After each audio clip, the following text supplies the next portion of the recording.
Dans la nuit, Tsahal riposte à plusieurs tirs depuis le Liban. L'un d'entre eux visait l'un de ses drones à la frontière nord. Un missile solaire a été tiré plus tôt dans la nuit depuis le territoire libanais sur un drone des forces israéliennes. En réponse, les forces de Tsahal ont attaqué la cellule qui a tiré et le site de lancement à partir duquel le missile a été tiré. Aucun dommage n'a été causé au drone.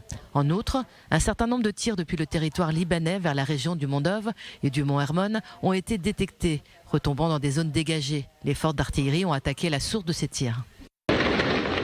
Dans les environs de Ramallah, en Cisjordanie, de violents affrontements éclatent après l'entrée d'un convoi militaire de Tsahal. La veille, lors d'une opération à Jenin, les forces israéliennes avaient éliminé 3 terroristes et détruit plusieurs engins explosifs, ainsi qu'un tunnel utilisé par des hommes armés. Au même moment, dans la bande de Gaza, les combats s'intensifient chaque heure un peu plus. Les soldats de Tsahal sont aux portes de Gazaville. L'offensive terrestre avance pas à pas avec la contribution des bulldozers et des blindés israéliens, sollicités en permanence. 2 objectifs, anéantir le Hamas, mais aussi parvenir à la libération des otages retenus à Gaza. Le chef de la diplomatie israélienne a renouvelé ce mercredi ses appels à la Croix-Rouge.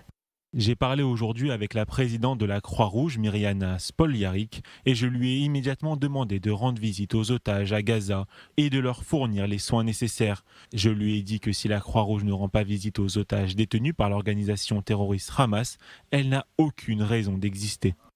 240 Israéliens sont aujourd'hui retenus en otage dans la bande de Gaza.